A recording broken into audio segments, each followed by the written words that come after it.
Great. Well, it's fantastic to be here, and I'm really excited to be my first in real life panel with some exciting speakers. Now, I write about AI policy and politics a lot, and one of the most exciting things people are really talking about is facial recognition. And just today, I spoke with Benifei from Barcelona's deputy mayor about how Barcelona is, using facial identification technologies to identify masses at beaches, for example, not recognition, but detection. So there's clearly some interesting good uses. But Sarah, you've spent the past year lobbying really hard for the European Union to ban these technologies. What's the big deal? Why? Why should people ban it? Yeah, that's a great question. And so I think that this is probably one of the biggest debates that's ongoing at the European level right now. What do we do with facial recognition and some of the other artificial intelligence technologies that we're seeing being used more and more in all different areas of public life? So facial recognition is being used in schools, in our supermarkets, in our workplaces, at the border. And I think what we really need to understand when we're talking about the risks of these technologies is actually what are they being used to do? So in some cases, they're being used to identify, as you have said, Melissa. In some cases, they're being used to make predictions about us, about who we are, about what our features are, our sensitive features. And in some cases, they're being used to make decisions about us. And these functions are extremely important. Another thing that's very important is what type of data is being used. So part of this panel, facial recognition, but also other biometric technologies, part of the harms about them is because the data that's being used is sensitive data. It's about our bodies, our sensitive identities, our racial characteristics, our gender characteristics, the way we walk. All of this is extremely personal, potentially private information about us. I think what is the big deal for us is actually looking at some of the use cases we have seen and highlighting the problems with them. So the first case is the privacy question. We're all concerned here. We're all here today because we're concerned about our privacy with facial recognition, right? We've seen through some of our investigations one particular use case where facial recognition technologies were used and also commissioned by governments across the world, but also in Europe.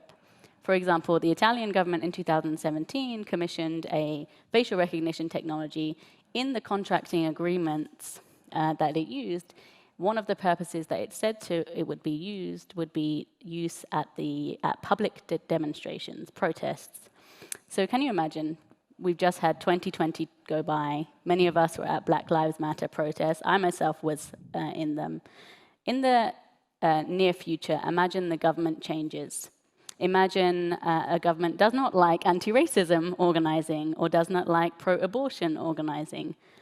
Then it is possible that such a government could decide to use that technology to make identifications about people who were at those protests. I think everyone in this room would be very uncomfortable to know that a government, a public authority, or a company could have the capacity to identify us and say who has been at the protest. So freedom is one of the reasons why this is a big deal. Facial recognition is a big deal. I think the second reason, and that's then when I'll stop because I think we'll love to hear from some of the others about this, is the impact on minorities. So groups that are already discriminated against, already over-surveilled in our societies, and already criminalized. So racialized people, queer and trans communities, migrants, women. Many of these communities already know what it feels like to be overwatched by the state, overwatched by public authorities and also companies. So for example, in Germany, we've seen some examples of live facial recognition systems being specifically set up around queer and trans bars and also around mosques, knowing that actually there will be certain communities that will frequent these, and these communities are already suspicious. So even putting aside the question of bias, which I know will be discussed later today, even if these technologies worked perfectly, we see them increasingly being equated with an assumption that some communities, some people, are automatically risky and they need to be surveilled.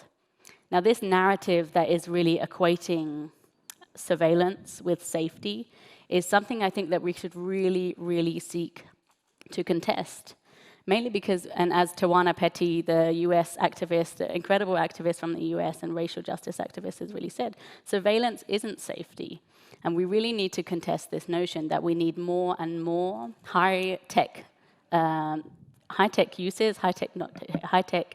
uses of AI if we are to keep the public safe. And in fact, I think for many of us, especially if you belong to an already discriminated group, I think the opposite might be what is true. That's really interesting. Amos, you've flown here from New York City, and you've done a lot of research on how the US public services are using facial recognition. What examples can you give us? How is it being used over there? Yeah, so it's interesting that Sarah mentioned Tawana Petty, and one of the things I believe she says is that I want to be seen, I don't want to be watched, and I was actually in Texas recently to interview gig workers, so people that work for Uber, Lyft, food and grocery delivery ad platforms. And this worker, her name, I'm going to call her Lucy. Lucy, when she spoke with us, she was struggling to make ends meet, and she was struggling to pay rent. She needed government assistance to buy food and groceries for her family and her 2 kids. And at the time, the US government had extended the public benefits program to people like Lucy, gig workers like Lucy, and they were eligible for a short time during the pandemic. They are ordinarily not eligible for public benefits. So because the public benefits program is administered by each state and then not the federal government, she applied. The Texas Unemployment and Welfare Agency requires applicants for public benefits to verify their identity using a commercial facial verification platform. So what she had to do was she had to submit a selfie and a copy of her driver's license, and those 2 images would be run through this commercial platform, and they will see whether it's a match, and if it's a match, you go through, and then your application gets on to the next stage. And her application was denied because the system essentially told her, your selfie, the image of you, does not match the image on your driver's license. And after that, she tried calling the Texas Unemployment Agency, and she was on the phone for hours and hours, and she couldn't get anyone. And so in the end, she gave up. She gave up on her application for benefits that she is entitled to and would have gone a long way to make a real difference in her life and her kids' lives. And there are more than 20 states in the US that uses this same exact identity platform throughout the country to verify whether people who are applying for benefits are who they say they are. And there have been many reports like Lucy's where people can't get through. And I think that kind of really illustrates some of the problems with introducing these types of technologies in essential public services, right?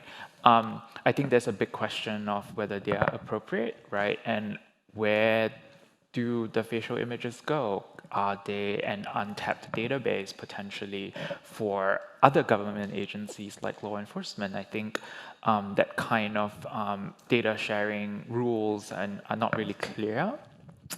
And I think the second issue is, what happens in this case is we see a very clear outsourcing and privatization of what's an essential government role.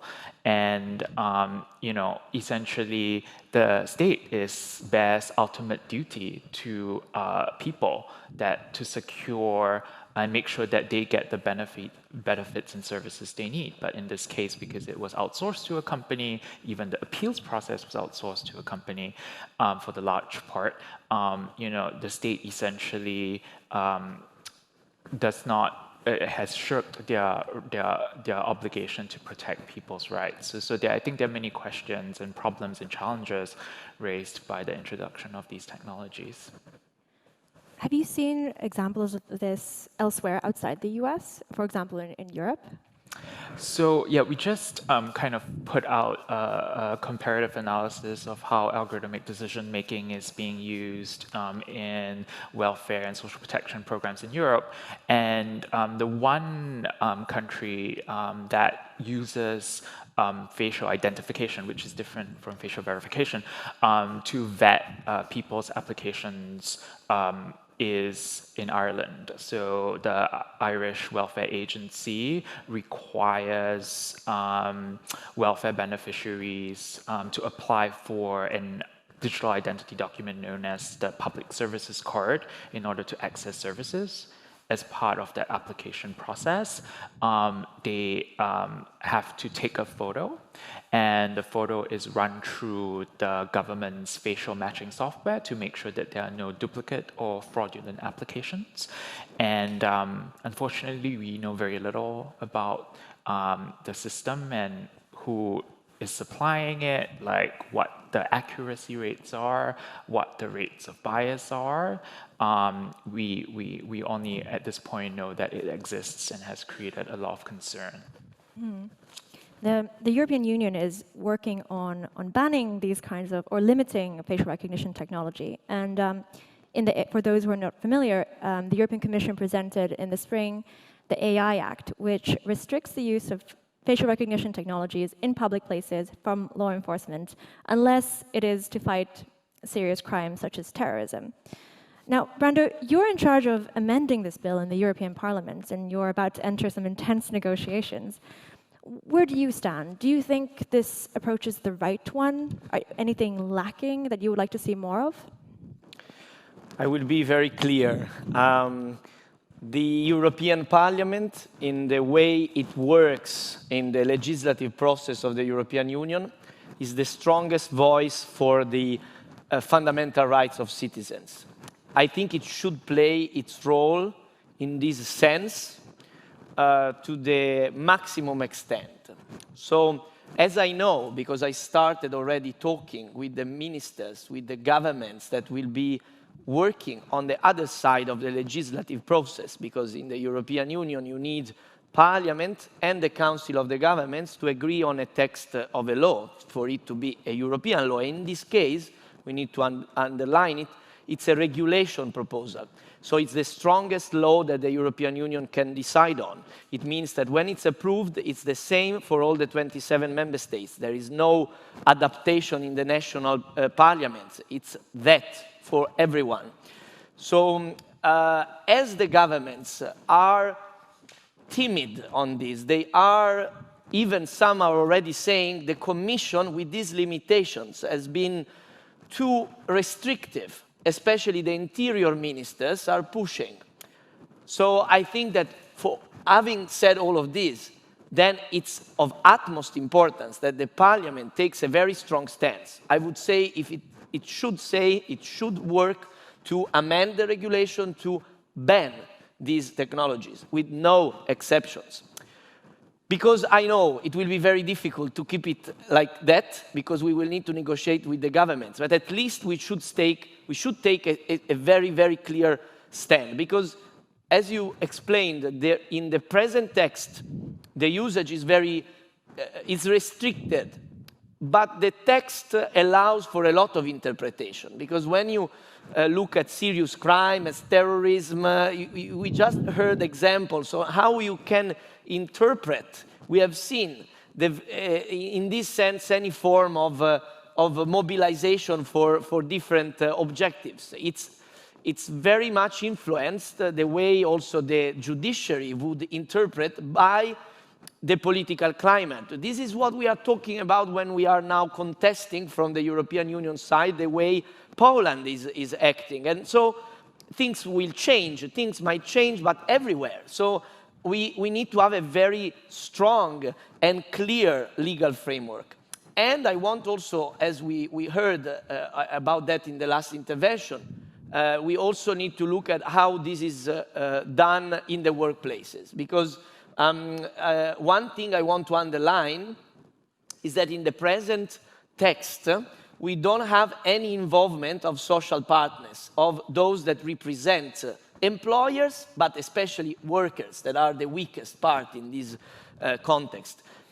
We need to introduce involvement of the social partners, because in this moment, I know, with cases I know, there are many situations where there are applications that are AI-powered inside the workplaces where workers don't even know that they are there. Not discussed about that, but don't even know these are used there. And in some cases, this is very much in the fault line with violating already existing norms, not just European ones like GDPR, but also national norms regarding the introduction of certain technologies in the workplaces. So I think that also that part that is strongly intertwined with the general security and surveillance issue will need to be strongly amended in the text. One of the biggest fights in Brussels right now is exactly what you mentioned, the security aspect. Now, proponents say that if we don't use these technologies, then we'll fall behind, and criminals will be able to do it, and we won't be able to block terror attacks. What do you think of that argument? And yeah. No, I just laugh because I know this point. But when I ask, okay, show me the data, I don't see it. In the sense that we don't have strong data showing that with the usage of this, we have a real more security, a real capacity to tackle these crimes. And we should be able also to measure that. Do we want to exchange this security in terms of ownership of your own privacy, of your own data, with maybe a plus 2% increase in finding thieves of something? Did it change radically on the big things, on big terrorist attacks? I need to see it, because at the moment it seems to me very ideological, not based on facts. And I see a lot more security threats by what an indiscriminate use or a fakely limited, a falsely limited use of these technologies might lead to. So we need to talk about security in a real sense. What is security? Will I feel more secure if I think that governments or local governments or companies, they can do what they want with this? Because I add one point. In the regulation, we have the total ban of social scoring. The idea of making a hierarchy of good and bad citizens available for the public authorities. Are we sure that if we don't put a robust safeguard on all the things we just discussed, the social scoring might not be done anyway, even if it's written that it's forbidden? Because you can say it's forbidden, but if you leave the technologies to actually do it hiddenly and not in an obvious way, then it can be done anyway. We know, we have seen what happened in these years with a lot of scandals on espionage, on surveillance, and this can become much worse if we don't, if we are not careful. Mm-hmm. Sarah, for those who are still worried about the security aspect, what alternatives are there? What can we do instead of using facial recognition? Yeah, it's a great question. I think that often in technology-centered conversations, we forget that actually there's a whole broader world that we have always pursued in like security, safety, protection policy, right? There's a really, I think, a very interesting ongoing movement now which looks at the process of criminalization, etc., and the role that technologies are playing in it, right? So many of the pretty much all, even in the social context, many of the harmful cases that we've talked about are law enforcement uses or maybe other punitive uses, even in a social welfare context, you could say that in these cases, technology is being used to watch people, monitor people, assess them, but also, crucially, to punish them for some type of activity. Now, I fundamentally believe that actually in these whole conversations, and we will have more as time goes on, about the role of technology in social control, what we will often miss, the side question that we will often miss is, what are the things that we can do to tackle the root causes of harms in our society? And often they stem from the same things: social inequality, poverty, other harms in our society. These, I think, are really the non-tech conversations that often we forget to have. And I think this is where we should be investing our resources. But I think, like, really to link back to this question about the regulation and what it's doing, adding to Mr. Benifei's point, we've really seen that not just is there no evidence necessarily that these technologies work in preventing these serious crimes that we all want to prevent, right? Like, all of us, I think the small niggling concern that we have is, what if this could prevent the next terrorism attack, right? We all have this feeling. But I think what the evidence we do have is that the many examples that we have seen of facial recognition, of AI at the border, of predictive policing systems, all of them have not been necessarily used to find the most serious criminals in our society, but they've been used to target perhaps people that have done some small crimes, petty crimes, some that haven't committed any crimes at all, but might be in the future committing crimes. So essentially what we've seen is that these technologies are not used to target the most serious criminals. They're used to target actually the weakest in our society. In the Netherlands, for example, again, we've seen predictive policing systems that target young men from ages of 6 to 14 because they are likely to become criminals in the future. This is a notion of going beyond social scoring, determining not just who we are now, but who we will be in the future, and making decisions about our life on the basis of that. How many encounters we have with the police, what type of social welfare we have access to, and various other decisions about our schooling, and many things that really affect our lives. For me, when I'm asked, okay, what could we do otherwise, I think we have to have a question inside the tech space, and that fundamentally has to be, let's not go too far with tech. Let's ban the technologies that we know will target the weakest in our society. They won't tackle the biggest harms. They probably will tackle small harms. But then also, how do we redistribute those resources, those funds, into other activities where actually we'll solve the root causes of all the problems we're trying to target? And I think that's really the non-tech answer to that question of how do we prevent these things, is not through technology. Now, Europe really wants this AI Act and all these facial recognition rules to become a sort of global standard. And Europe likes to think of itself as, you know, the one coming up with the rules and everyone else following, like the GDPR. But actually in the US, you have some really interesting examples of cities or states going further than what the Europeans are proposing when it comes to facial recognition. Could you tell us a bit more about those, Amos? Yeah, I think in part because of some of the inaction at the federal level, there has several cities as well as a few states have taken a position against facial recognition. We know that in 4 cities, San Francisco, Oakland in California, Portland in Oregon, and Somerville, which is in Massachusetts, they have all passed bans of varying kinds on city and government agencies from using facial recognition.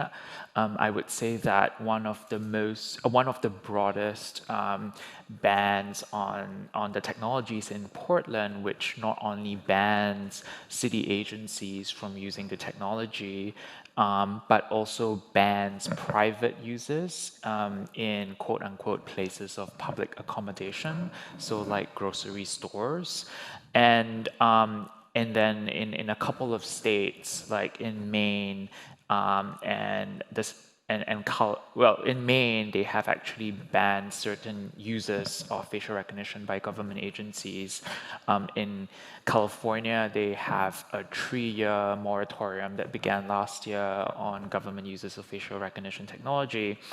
And finally, in Washington, in a much criticized piece of legislation, they have tried to regulate it by saying that city agencies, government agencies can use it if they file some kind of notice of intent and an accountability report that is subject to public comment. And that is obviously weaker than even the inadequate standard that's currently being contemplated in the EU AI Act. Do you guys think, maybe this is for all of you, do you think the EU will succeed in this, setting this standard? Do you think other countries like, I don't know, well, maybe not China, but, or maybe even China or the US will care or follow? Who wants to pick that up, Sarah or Brando? I can give my impressions. I think that fundamentally what will make a difference is exactly this question that we're discussing today. So I don't believe that this will be another GDPR-style effect unless the EU honestly makes the right decisions by way of protecting fundamental rights in the face of these technologies. What is a little bit different in the EU context is that one thing we haven't talked about in this context is AI at the border and AI in migration control cases, right? The difference with this regulation is that not only is the EU regulating what AI technologies are used in the member states, but they're also regulating to some extent themselves and what they do. So EU institutions are also using and deploying and also testing, experimenting AI technologies on migrants at the border and in various vulnerable contexts. So we also see a huge fundamental rights questioning also what the EU itself does. And that is, I think, quite a big moral question that we also have to bear in mind. So cities have to undergo this question, governments have to undergo this question, and the EU has to do it too. The difference with the GDPR is that it was a fundamental rights-oriented regulation. It was basically about human rights at the core, data protection as one of the core human rights that the EU is supposed to protect. With this EU Act, we have the dual sort of considerations of human rights on the one hand, but then also the promotion of the single market, the facilitation of business. And this is maybe the one thing that makes me skeptical about whether we can have the same GDPR-like effect. If the EU really wants to set sort of the standard in trustworthy AI, human rights respecting AI, I think it really needs to elevate these questions of human rights. And if it doesn't, I do not think it will have the world sort of standard-setting world leading effect that it hopes to have.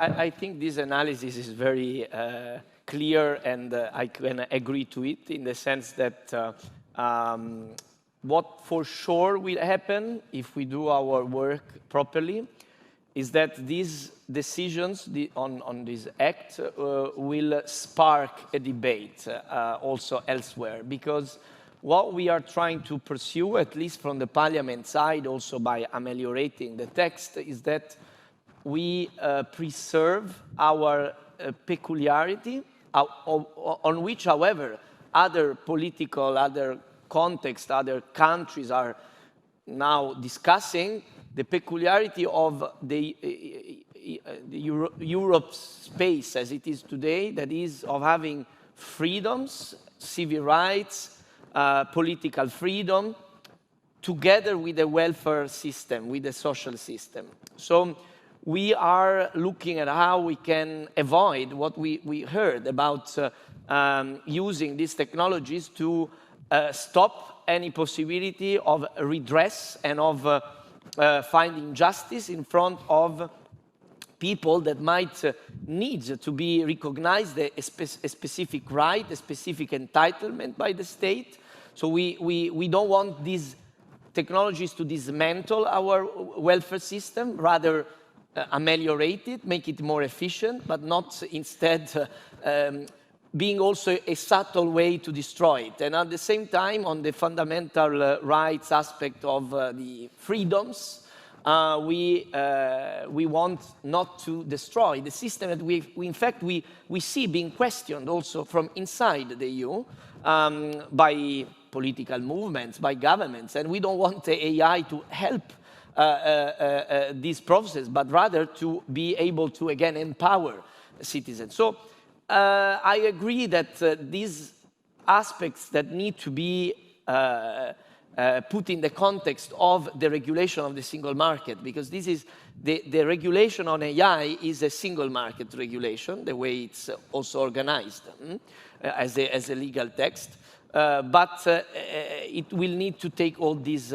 together. And even if it will not be able to set a standard in a way like the GDPR, I'm convinced that if we get to the higher ground in terms of the fundamental rights aspect, it will oblige all the public opinions, all the elites, all the media in the various parts of the world to discuss about this, because we will have proposed the way forward to some extent. Sorry. Great. Do you guys have any tips for how, before the regulation comes into place, what can cities do to do this in a way that's ethical or adheres to human rights? Amos, do you want to give that a shot? Well, I mean, I think, putting that in the context of the EU AI Act, I think for cities as well as for member states, there is a real opportunity with the introduction of some of these technologies to make sure that citizens are empowered to have a say in how this technology is designed in a way that not just protects but promotes their rights, and to also say no. Right, and to have that no actually recognized by people in power.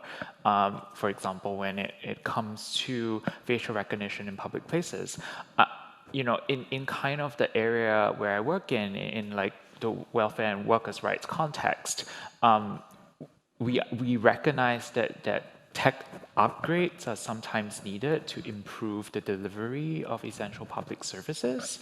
And for those cases where technology is really actually needed, it's another way of kind of facilitating discussion and forcing discussion about some of the policy choices that underlie the technology, right? A simple, well, not simple, but what seems to be a straightforward upgrade to a benefit system, trying to move the way people receive benefits, from a patchwork of computer systems to a centralized kind of online automated means testing system.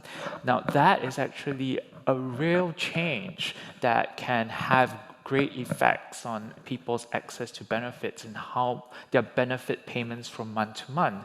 And so, I think concretely, both cities that are operating these systems as well as governments need to really just involve people who are beneficiaries themselves, who have great contact with these systems, to involved in testing.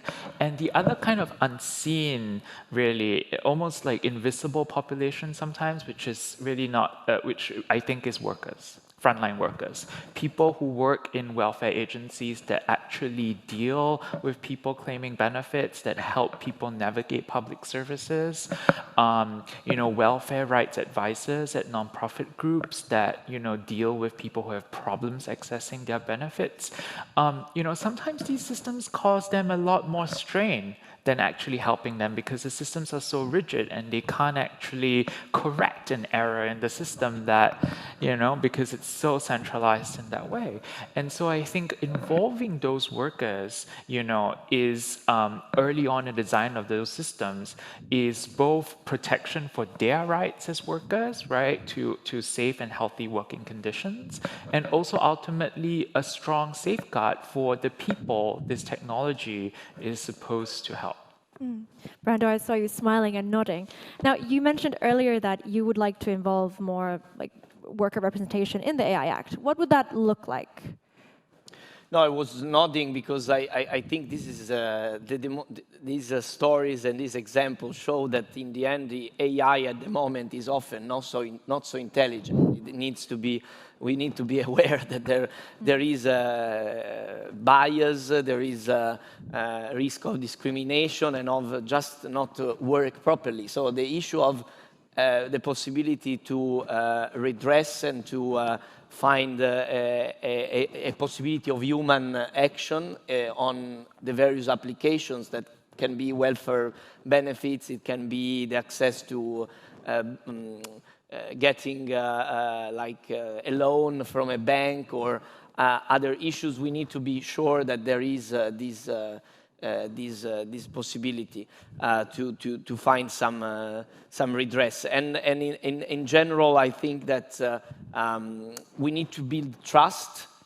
Otherwise, we will see a form of contesting of and protesting against the use of this technology that might be trampling also the good uses that we can build on. The necessity that I think we have as Europe to build a thriving ecosystem of AI development. That's the other face of the AI Act, the regulatory sandboxes, the gradual pyramid of risk that we built. And although the regulation focuses correctly on the high-risk users as the core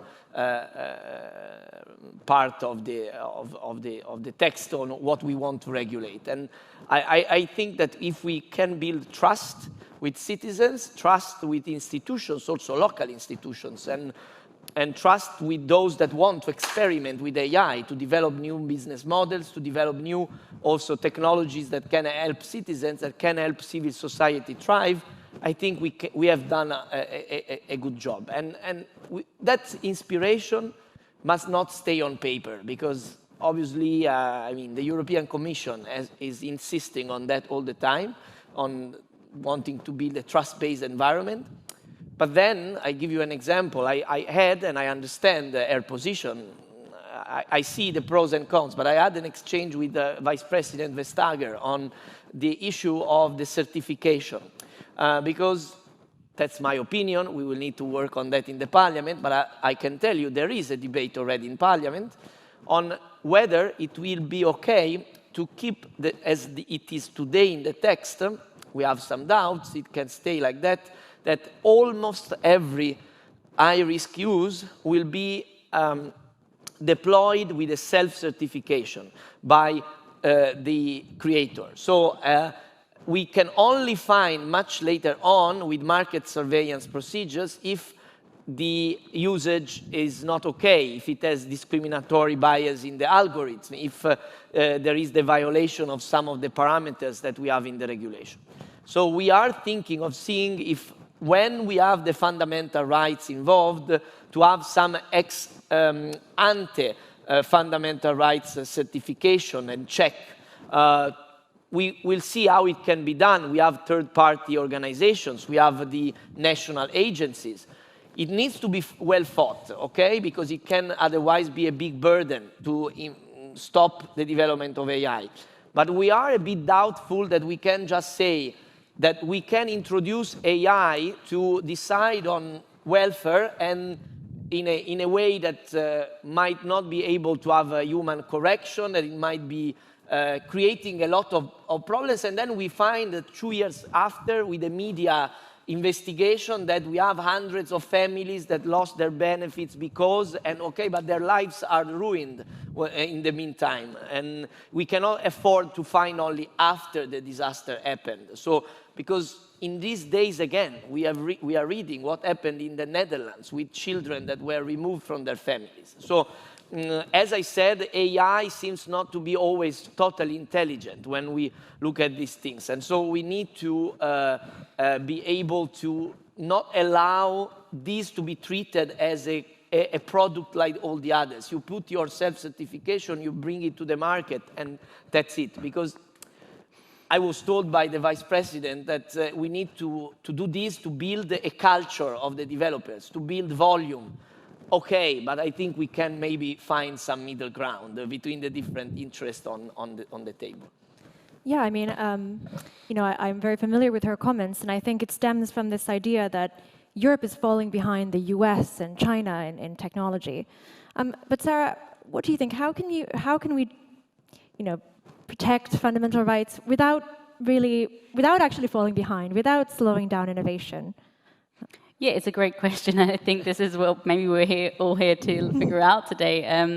I think many of the things have already been said. That there's a number of things that maybe have to be done before we deploy AI, but also before we can actually get to the stage where these beneficial uses can really come out, right? Like if we allow this proliferation of technologies, many of which have some of the most intense harm on our human rights, then we won't get to this stage that Mr. Benifei is talking about, where we can really see the benefits of all of this technology made for good, right? So I think in addition to what Amos has already said about having participatory mechanisms, I think that's very important. In addition to what we've already said about actually setting the limits. So we need to set the red lines on the uses of technology that will inherently harm our fundamental rights. That just has to be done. And then we put aside those technologies that we just know will harm us in our society. Apart from that, and linked to, I think, Mr. Benifei's point about the certification question, what I think, and this maybe is relevant for people in local government, but also national governments and also the EU, is we need a mechanism by which the user in the AI Act text or the deployer of this technology needs to have an obligation to do a couple of things before it uses that technology. It needs to assess the risk on human rights. It needs to think before it uses the technology, who is going to be impacted by these decisions? Who's going to be impacted by these technologies? Should we talk to some of these people to understand how this might impact them? And it must do this impact assessment before it's allowed to use this technology. This is just a basic principle of good policy making, right? That we need to have a level of foresight about how any measure is actually impacting all of the groups in the society that it might impact, particularly with a particular focus on some of the groups we've talked about today. So workers, discriminated groups, and the like. And this impact assessment, we think, as EDRI, should be one of the obligations in the AI Act on the users of high-risk technology. I think the other thing linked to that is that cities, governments, anyone deploying this AI technologies also really need to be aware of the overreach of big tech and technology companies. So when we implicate this, and I think, Amos, you've already mentioned this, when we implicate technology companies in our public decision-making, there are also consequences on the democracy of those decisions that are made, because they are operated essentially by entities that are controlled by private companies, but also they have consequences of our public infrastructure. And this is a question, I think, that goes beyond the AI deployments question. And then the last thing, how do we protect our fundamental rights, is easy. After the fact, after that harms have occurred, we need to have mechanisms by which people that have been harmed can go to an authority and seek redress for their rights. And again, unfortunately, at this stage, this is not currently in the EU's proposal, and it should be. I think the combination of those mechanisms is a long list. The combination of these things will allow us to get to that point where we have these positive innovations, but I don't think we can get there unless we tackle these risks to fundamental rights first. Great. Now we're out of time, but I have one cheeky question for you, Brando. How confident, or what do you think are the odds that the EU will ban facial recognition technology in public places? If we had to bet money on it. Well, the text already bans it. But with it, but doesn't ban it. With exceptions. Yeah. I think we will have to fight for that. I hope we can fight together, so that also the governments that I know, they have a different position naturally, because the executive point of view, especially at national level, is very different than, I think, city, but also the legislator point of view in the parliament, elected by citizens. So I can understand that we have also institutional differences, but I think that citizens and organizations of civil society and the innovators, those that use AI, should go to the institutions as a whole and make the good case for banning these technologies. And this can lead to the result. Okay, well, no The pressure. politician answer, you see, I Yeah. didn't answer yes or no. Excellent. Well, thank you so much all, and thank you for tuning in. It was great to have you. Yeah, Great. thank you.